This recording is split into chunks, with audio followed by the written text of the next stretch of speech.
Ni igihe benshi bitegura aho bazasohokera, bakarya, bakishima, abandi bagura imyenda mishya yo kuzambara. Nyamara bidashingiye gusa ku kuba ari uko umwaka usoje, ahubwo mu mutwe bafite nk'itariki ya 25 z'ukwezi kwa 12, umunsi w'ibirori ngarukamwaka.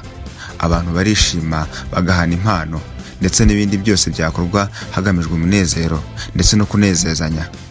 Byose bibera mu ishusho yo kuvuka kwa kana Yezu. Mu ijoro ryo ku itariki 24 rishyira kuri 25, abenshi barara bicaye bategereje kuza kumvira ijwi.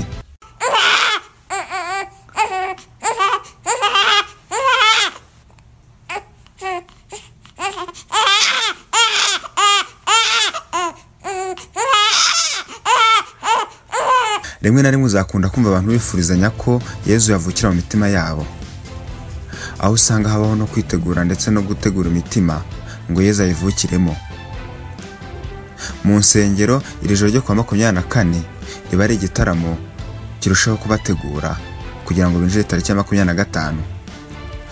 Uyu munsi wo ku itariki 25, yaba ibyigishwa ndetse n'indirimbo bigomba kuba byubakiye kuvuga kwa kana Yezu. Inkomoko y'ibi ni iyihe? Byaje bite? Yatangijwe nande? Impamvu yabyo ari iyihe? Ko tubona uyu munsi mukuru wizihizwa n'abantu bose batavanguye, yaba ari uko umubare w'abakristo wabaye mwinshi cyangwa ni ikindi? Ngende Ntakirutimana Mico Patience, tubane kugera ku musozo. Ukomeje gukurikirana Guhamya TV. Mu mico ya kera bagiye cy'Abaromani, tariki ya 25 z'ukwezi kwa 12 bamwari umunsi ufite icyo usobanuye mu mico yabo, cyane cyane ko ku kwezi kwa 12 kwabaga gufitemo ibirori byinshi byo kwizihizwa. Solstice ni iminsi 2 mu mwaka, izuba riba riri kure cyane y'isi ku buryo amanywa aba magufi cyane kurusha ijoro. Ibi biba mu majyaruguru y'isi, Abanyaburayi, biba mu kwezi kwa 12 guhera ku itariki ya 22, aho izuba riba ari rito cyane kandi hariho itumba, winter solstice. Ibyo abakera bitaga urupfu rw'izuba. Ku itariki ya 25 nibwo izuba ryongera kugaruka hafi.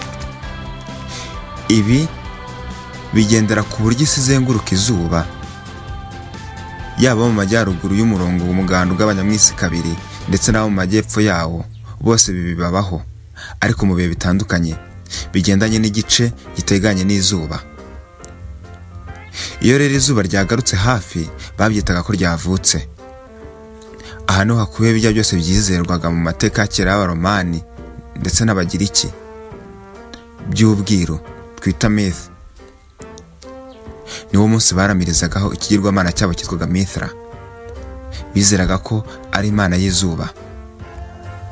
Abakurikiranye icyegeranyo giherutse twakoze mwumvise ibyiza imana zo mu mateka ya gipagani y'ubwiru, ubwo twarebagaho ko niba ubukristo bufite itandukaniro n'izi mana abenshi bitira ko ubukristo ariho buturuka. Ubusanzwe mu Baroma bari basanzwe bafite imana yitwaga Satan. Ibirori bayikoreraga yitwaga Saturnalia. Umunsi w'ibirori byayo ubwo watangiraga kwizihizwa, watangiye ari umunsi umwe muri uku kwezi nyine kwa 12. Hanyuma baza kubyongerera igihe, bakajya bahera ku itariki ya 17 bakageza ku itariki ya 25. Babaga bazanye abana ngo bishime, batatse indabyo, ibirugu n'imitako itandukanye igaragaza ko iyo minsi idasanzwe. Yari iminsi ndetse yo guhana impano zitandukanye, abantu bakanezerwa cyane, bakishimira iyi Imana yabo y'ubuhinzi n'umusaruro cyangwa se umwero. Neza urebye uburyo mbere ya tariki 25 ahantu hose batangira kuhataka indabyo nyinshi, amatara, yaba ku mihanda, mu mazu y'ubucuruzi, ahahurira abantu benshi nko mu masoko no mu nsengero ndetse n'ahandi. Bigaragaza ko iyi minsi tuba tugezemo atari iminsi isanzwe. Bihura neza n'ibyo tubona muri biriya binyejana byabanje mu mateka y'Abaromani.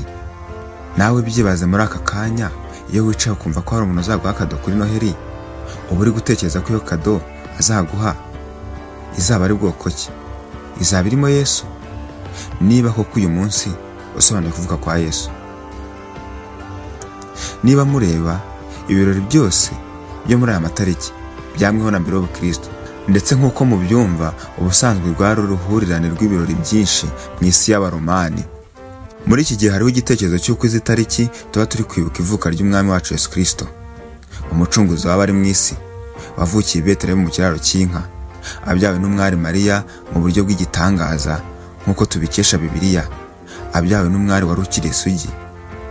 Usibye ibindi bidafite ibihamya nk'Imana z'Abagiriki, nta handi hantu byigeze bivugwa umuntu wabyawe n'isugi. Kuko mu igenamigambi ry'Imana yashyizeho uko bigenda kugira ngo umuntu avuke, bisaba ko nyine umugabo abonana n'umugore. Ariko kuri Kristo siko byagenze, kubera ko atari cyo cyari kigamijwe. Uko wabyumvise niko biri koko, izi tariki zaturutse muri iyo mihango y'Abaroma, ahubwo zihindurirwa igisobanuro, abantu batangira kubihuza bafatanya kwibuka ivuka rya Yesu. Byose byaturutse ku kuba abakristo bamwe na bamwe bajyaga bashaka kujya muri iyo mihango y'Abaromani y'ibirori maze ngo nabo binezeze. Niko gutangira kubishakira igisobanuro cyatumye bagera ku kuvuka kwa Yesu, kuko amatariki yabyo atagaragara muri Bibiliya. Abakristo nyakuri baba bazi yuko umuntu nta kindi kintu afite cyo kwizera by'umwihariko mu iyobokamana keretse cyanditswe muri Bibiliya, ibyanditswe byera. Igihe Yesu yavukiye ntikizwi dushingiye ku cyo Bibiliya ivuga. Yewe niyo twajya no mu mateka ntitubona amatariki ndetse n'ukwezi, kuko kuva ubwo Kristo yazaga mu isi mu buryo bwo kuvuka batangiye kubara baturutse kuri rimwe, babariraga ku gihe amaze. Niyo mpamvu ubu turi gusata mu mwaka wa 2023, ni nyuma y'imyaka 2023 Kristo avukiye ku isi. Usibye kuba bitari no muri Bibiliya, nta naho tunabona kugera mu kinyejana cya 4 ko ari umuco w'itorero kwizihiza Noheli tariki ya 25 z'ukwezi kwa 12 ngo bibe ari umunsi ufatwa nk'ivuka rya Yesu Kristo. Iyo dusubiye inyuma amateka y'itorero, dusanga kuva mu gihe cya Kristo kugeza mu kinyejana cya 4 abakristo bataragiraga iyindi mihango bashaka gukurikira keretse mu byanditswe byera. Muri kinyejana cya 4 nibwo itorero ryahuje amaboko na leta ngo bemererwe gusenga mu mahoro baticwa, kuko ari cyo bakoreraga umuntu wese arumaze gukizwa. Nyuma yo kwemera ubukristo k'umwami w'abami Constantine the Great, nibwo ibintu byatangiye kugenda bifata indi sura. Ubukristo buhinduka ubufatanyije na leta y'Abaromani, Roman Catholicism. Kuva ubwo rero hatangiye kuzamwa imihango runaka mu bukristo itari muri Bibiliya. Yose ntitwayirondora ubu, ahubwo turi bwivugire kuri uyu wa Noheli, kwizihiza ivuka rya Yesu Kristo ku itariki 25 z'ukwezi kwa 12.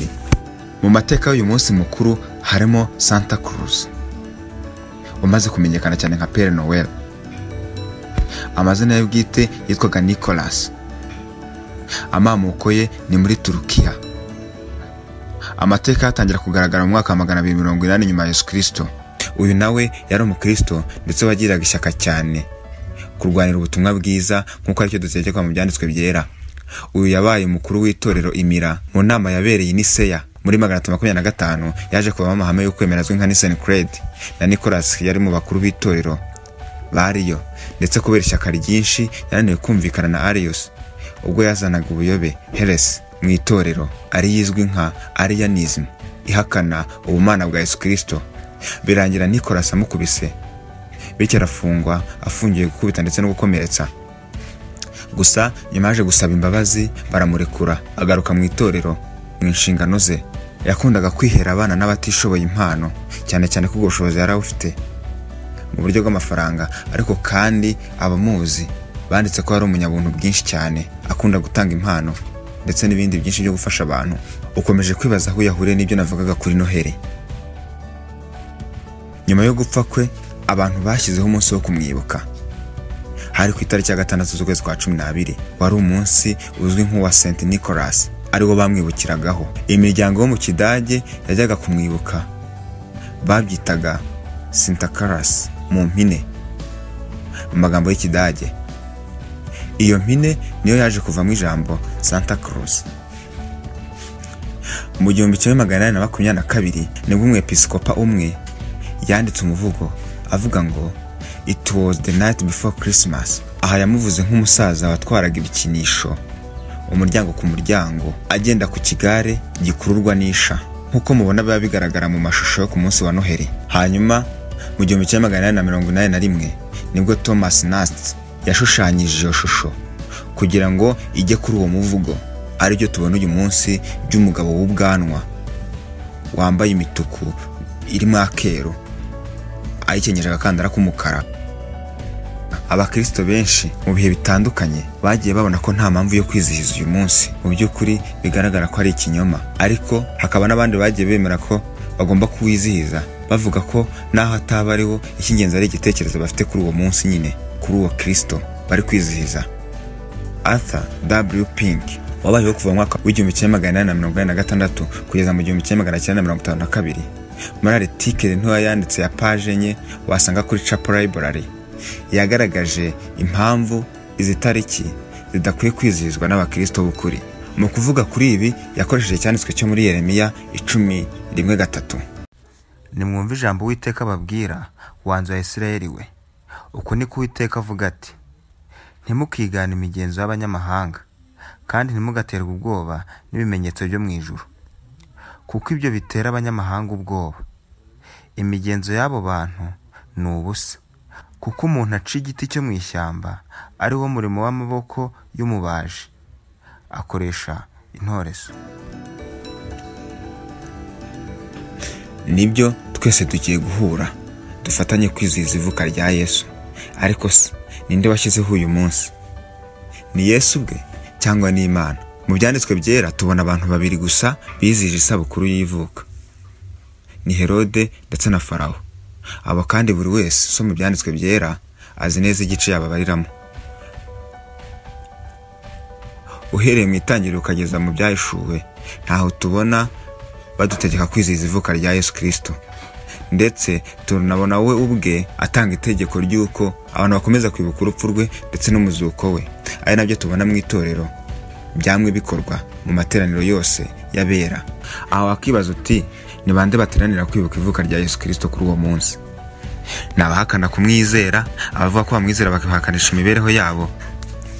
None niba umuntu ari umukristo, ni gute yafatanya n'abahakana kwizera ndetse akafatanya nabo kuri uwo munsi nyine w'ibyo yizera? Niba abantu bari kwizihiza ikinyoma, ni gute nk'umukristo mwahuza ibiganza mugakomezanya muri icyo kinyoma? Igitabo cyo Kuva igice cya 23 umurongo wa 2: ntugakurikize benshi gukora ibyaha, kandi nutangwaho umugabo ntukajyeho benshi bagiye ngo utume baca urubanza nabi. Aba Puritans n'aba Protestant babayeho mu Bwongereza, baje mu kinyejana cya 16 ndetse na 17, bayobowe n'uwari umukuru w'ingabo zabo witwaga Oliver Cromwell. Baje bafite intego yo gukuraho imigenzo ya Kiliziya Gatolika y'i Roma mu itorero ryari ryarayiyomoyeho Church of England Anglican, kugeza ku kwizihiza Noheli. Mu gitabo yise The Battle for Christmas, Stephen Nassenbaum avuga ko aba Puritans bazanye nk'uburyo wakita bushya mu gusobanura ibyanditswe byera, kandi bakurikiza ibyanditswe gusa, naho byaba ari bimwe abantu babona ko bidakwiye kwitabwaho. Rero kubw'ibyo nta mpamvu babonaga ishingiye ku byanditswe byera yari gutuma bizihiza Noheli, ku buryo mu bice bimwe na bimwe bashyizeho itegeko ko umuntu ujya mu birori bya Noheli ari bufatirwe ibihano, agacibwa amafaranga kugira ngo agaruke mu itorero. Uzasanga benshi mu bavuga ko bajya guserebura Noheli kuri uyu munsi wa 25 z'ukwezi kwa 12 bavuga ko babashaka guha abana babo ibyishimo ngo banezeranwe na Père Noël. Pink asubiza kuri iki yavuze ko bitajya bigendera mu mwitero wo kwizihiza ivuka rya Yesu.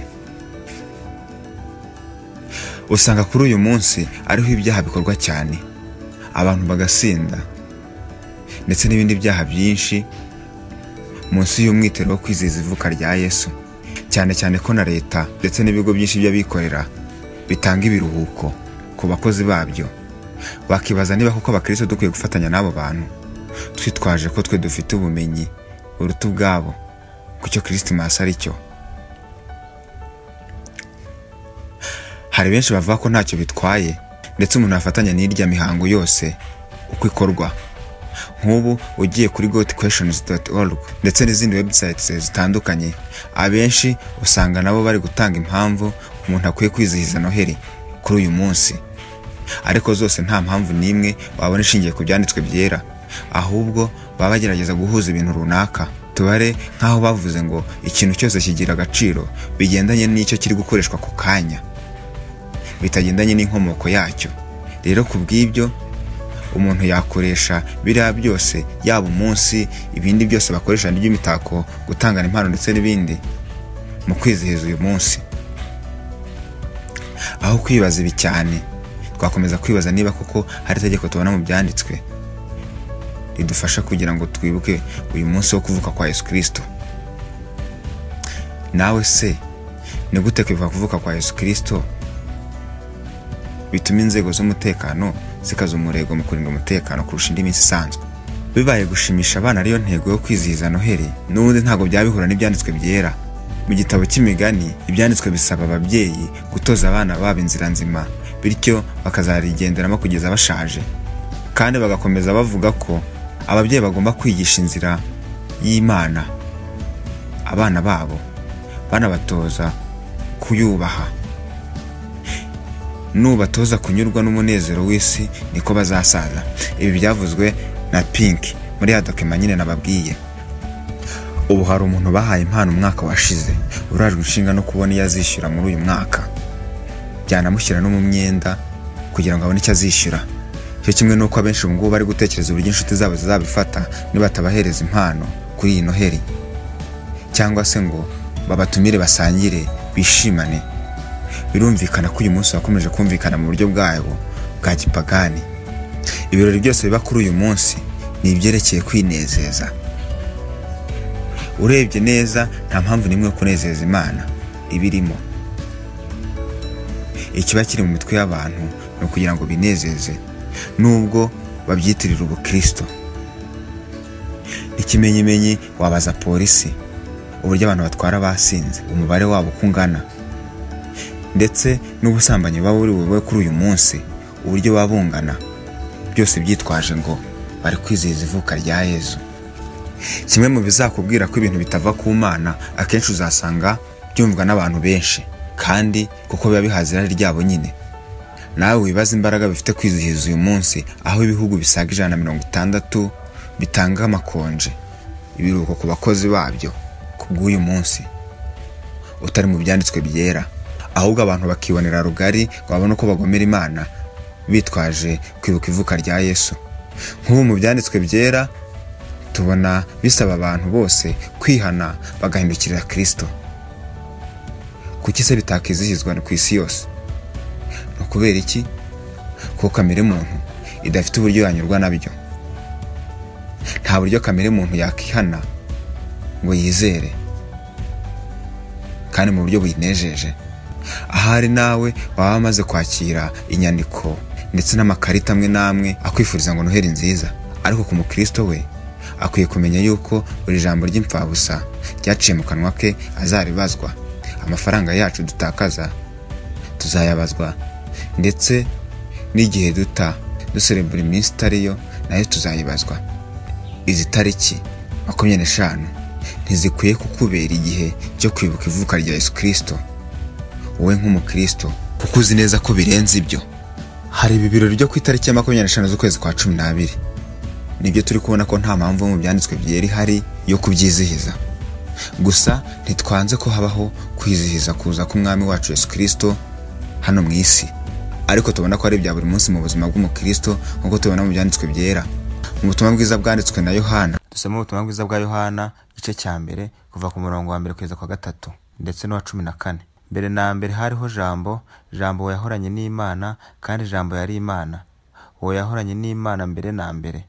Ibintu byose niwe wabiremye, ndetse mu byaremwe byose nta kimwe kitaremwe nawe. Jambo uwo yabaye umuntu abana natwe, tubona ubwiza bwe busa n'ubw'umwana w'ikinege wa se, yuzuye ubuntu n'ukuri. Byaciye mu mwari Mariya nk'uko byari byarahanuwe bisezeranyijwe mu kanwa k'abahanuzi uhereye kera kose. Yesaya igice cya 7 umurongo wa 14. Nicyo kizatuma Uwiteka Imana ubwo ari we uzabihera ikimenyetso. Dore umwana azasama inda, azabyara umwana w'umuhungu, amwita izina Emmanuel. Byongeye kuvugwa mu isezerano rishya, ubwo nyine ibyo byari bigiye kuba muri Matayo igice cya 23. Dore umwari azasama inda kandi azabyara umuhungu, azitwa Emmanuel, risobanurwa ngo Imana iri kumwe natwe. Ndetse na Luka igice cya 34. Mariya abaza marayika ati, ibyo bizabaho bite ko ntararyamana n'umugabo?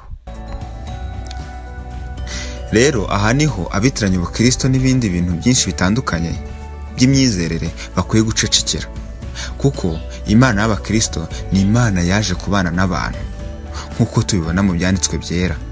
Ibana nabo, iturana nabo, ikora ibitangaza abantu bose bayibona.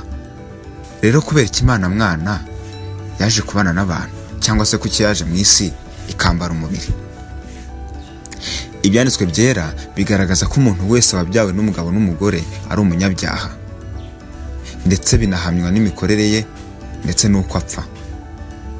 Nyamara niyo yatekereza ko agiye gutunganya ingeso ze, ntibyakunda, kuko Imana yera kuruta urwego umuntu yatekerezaho. Byasabaga ubutungane bungana nk'ubwayo kugira ngo umuntu wese abashe gukira umujinya w'Imana.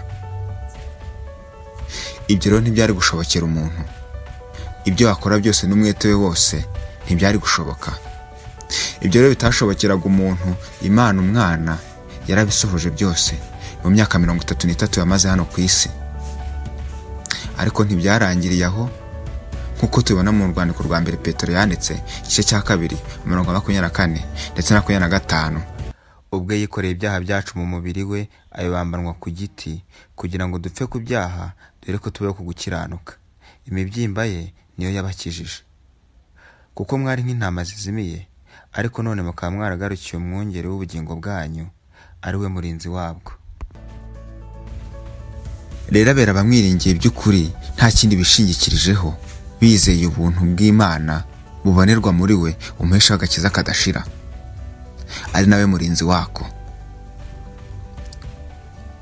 Wakihana uyu munsi ukamwiringira wenyine, wakira aka kanya umujinya w'Imana uguma ku bataramwizera bose, ari bo banzi b'Imana.